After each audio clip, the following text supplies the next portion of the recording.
Musim MotoGP tidak hanya menyajikan persaingan antar tim dan pabrikan, tetapi juga kisah-kisah penuh intrik di dalam satu garasi. Salah satu kisah paling ikonik datang dari tim paling prestisius, Repsol Honda.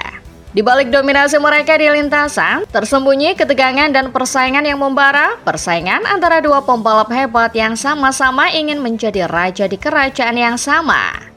Saat dua ego besar bersatu dalam satu tim, hasilnya bisa menjadi ledakan yang tak terelakkan. Cerita ini dimulai pada akhir 2010 ketika Honda memutuskan untuk membentuk super team, menduetkan Dani Pedrosa, pembalap andalan HRC selama bertahun-tahun, dengan Casey Stoner, juara dunia 2007 yang tengah mencari rumah baru setelah berpisah dari Ducati. Tujuannya jelas, merebut kembali supremasi dari tangan Yamaha dan Valentino Rossi. Hubungan antara Honda Racing Corporation atau HRC dan Valentino Rossi mengalami kemerosotan yang signifikan setelah periode tertentu. Pihak Honda seringkali menyebut bahwa Rossi terlalu menuntut dan sulit diajak bekerja sama. Sementara Rossi sendiri merasa bahwa Honda bersikap arogan dengan menganggap mereka bisa meraih kemenangan tanpa masukan dan kontribusi dari pembalap sekelas dirinya. Dalam sebuah wawancara dengan BBC, Rossi secara sinis menyindir bahwa Honda meremehkannya dengan anggapan bahwa ia hanya duduk dan menekan gas tanpa berkontribusi lebih jauh. Padahal Rossi menegaskan bahwa dirinya turut aktif dalam pengembangan dan pembangunan motor, memberikan masukan teknis yang sangat berharga bagi tim. Ketegangan ini mencerminkan kesenjangan komunikasi dan ketidakcocokan visi antara pembalap dan manajemen tim, yang berujung pada perpecahan dan berkontribusi pada keputusan Rossi untuk meninggalkan Honda. Sejak debutnya di kelas utama pada 2006, Dani Pedrosa telah lama dipandang sebagai proyek jangka panjang Honda. Lulusan Akademi Balap Honda ini dianggap sebagai anak emas HRC bahkan ketika gagal merebut gelar dunia.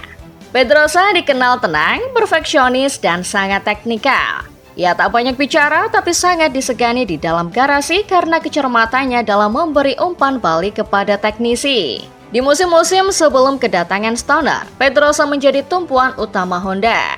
Ia membangun hubungan erat dengan tim teknis, memahami karakter motor, dan selalu menjadi pembalap pertama yang dijadikan rujukan pengembangan. Dalam banyak hal, Pedrosa adalah raja yang sedang menunggu mahkotanya. Stoner cepat beradaptasi dengan RC212V. Sejak tes pramusim, kecepatannya langsung mencolok. Ia tampak seperti pembalap yang menyatu secara instan dengan motor. Bahkan, kru teknis Honda mengakui bahwa data dari Stoner membuka perspektif baru dalam pengembangan motor. Namun, keputusan itu membawa lebih dari sekedar kekuatan tambahan. Itu juga membawa bibit konflik. Disinilah mulai muncul pergeseran, Stoner mulai menjadi pusat perhatian, perlahan menggantikan Pedrosa. Musim 2011 menjadi ajang pertunjukan dominasi Stoner. Ia memenangkan 10 dari 18 seri dan meraih gelar dunia keduanya. Sementara Pedrosa harus absen beberapa balapan karena cedera. Namun di balik layar, tensi mulai terasa. Pedrosa tidak lagi menjadi pembalap utama. Dalam beberapa sesi latihan, keputusan teknis tim lebih mengacu pada setup Stoner. Bahkan sponsor-sponsor besar mulai lebih condong memajang wajah Stoner dalam kampanye mereka. Meski tidak pernah terlibat dalam konflik terbuka, hubungan antara Dani Pedrosa dan Casey Stoner di dalam tim Repsol Honda dikenal tidak hangat. Keduanya memang mampu bekerja secara profesional, namun suasana internal tim seringkali terasa canggung. Dalam wawancara bersama media Spanyol AS pada tahun 2012, Pedrosa secara jujur mengungkapkan bahwa meskipun mereka saling menghormati sebagai rekan setim, pendekatan mereka terhadap balapan dan pengembangan motor sangat berbeda. Perbedaan karakter dan gaya komunikasi antara Pedrosa yang tertutup dan kalem dengan Stoner yang belak-belakan dan sangat fokus pada hasil menciptakan jarak emosional yang tak terjembatani. Akibatnya, kerjasama mereka berjalan fungsional. Namun minim keakraban, sebuah kondisi yang pada akhirnya membatasi potensi kolaborasi maksimal dalam pengembangan tim. Persaingan internal antara dua pembalap utama dalam satu tim nyatanya tidak hanya mempengaruhi performa di lintasan, tapi juga berdampak langsung pada alur komunikasi dan pengembangan teknis. Ketika dua ego besar bersaing dalam satu garasi, aliran informasi menjadi tidak selancar yang diharapkan. Tim yang seharusnya bekerja sebagai satu kesatuan justru terpecah arah karena masing-masing pembalap punya kepentingan dan pendekatan sendiri. Hal ini membuat data teknis yang seharusnya dibagi untuk kemajuan bersama kadang tertahan atau bahkan disimpan. Kepala kru legendaris Jeremy Vargas pernah menyampaikan pandangan tajam tentang kondisi semacam ini. Ketika dua pembalap utama saling bersaing di satu tim, maka tim itu harus memilih satu yang dikorbankan atau semua akan dikorbankan. Ucapan itu menjadi cerminan bahwa dalam dunia balap secepat MotoGP, solidaritas teknis adalah segalanya. Dan saat itu Repsol Honda kesulitan mempertahankannya. Tahun 2012 menjadi tahun yang menentukan. Honda membawa motor baru RC113V dengan ekspektasi besar. Stoner dan Pedrosa sama-sama punya ambisi besar. Tapi justru pada musim inilah rivalitas mereka semakin kentara. Pedrosa tampil luar biasa sepanjang musim. Ia memenangkan 7 balapan dan menjadi pesaing serius Jorge Lorenzo dalam perebutan gelar. Sementara itu, Stoner mengalami cedera di Indianapolis dan kehilangan banyak poin. Namun, dalam balapan-balapan di mana keduanya fit, tensi semakin terasa. Salah satu titik panas dalam dinamika internal Repsol Honda terjadi di Misano, ketika strategi balapan justru memperuncing ketegangan. Dani Pedrosa mengaku kecewa karena merasa diabaikan dalam pengambilan keputusan, terutama terkait pergantian motor di pit lane. Ia merasa tidak diprioritaskan dan komunikasi dari tim dinilainya tidak jelas serta merugikan posisinya dalam balapan. Pedrosa menyebut bahwa ini bukan pertama kalinya ia merasa dirugikan oleh keputusan tim.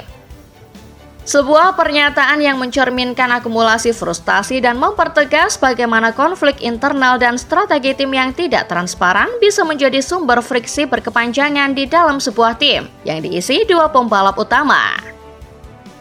Bahkan dalam GP Jerman saat keduanya bertarung ketat di lap awal terlihat jelas bahwa mereka tidak saling memberi ruang. Tensi ini terus meningkat hingga akhir musim.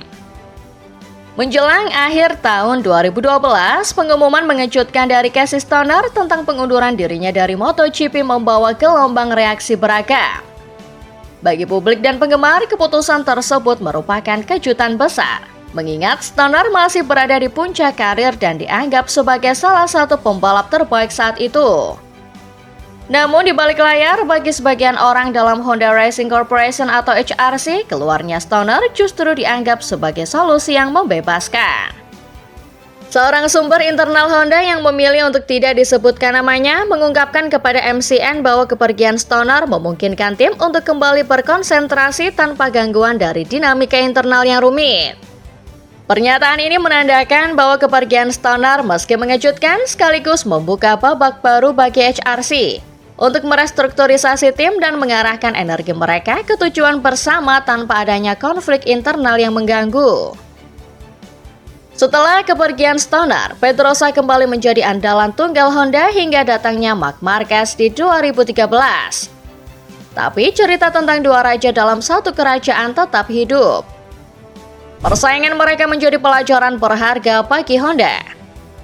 Bahwa memiliki dua pembalap hebat dalam satu tim bukan hanya soal kecepatan, tapi juga soal pengelolaan ego dan dinamika manusia. Meski tak pernah menjadi drama terbuka seperti Rossi versus Lorenzo di Yamaha, persaingan Stoner dan Pedrosa meninggalkan jejak yang dalam. Beberapa kru teknis bahkan menyebut musim-musim itu sebagai era paling melelahkan secara politik dan emosional. Seorang mekanik Honda mengungkapkan bahwa situasi di dalam tim terasa seperti memiliki dua tim yang berbeda dalam satu garasi, dengan masing-masing pihak menarik ke arah yang berlainan. Kondisi ini menciptakan risiko besar bagi kesatuan dan keharmonisan tim, di mana tanpa kehati-hatian potensi perpecahan menjadi sangat nyata.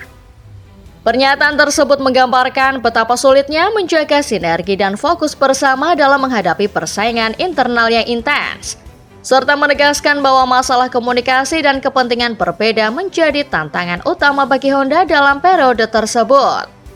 Dalam sebuah sesi podcast bersama Toby Moody, Casey Stoner mengakui bahwa selama berada di Honda, ia tidak pernah merasa sepenuhnya diterima oleh tim.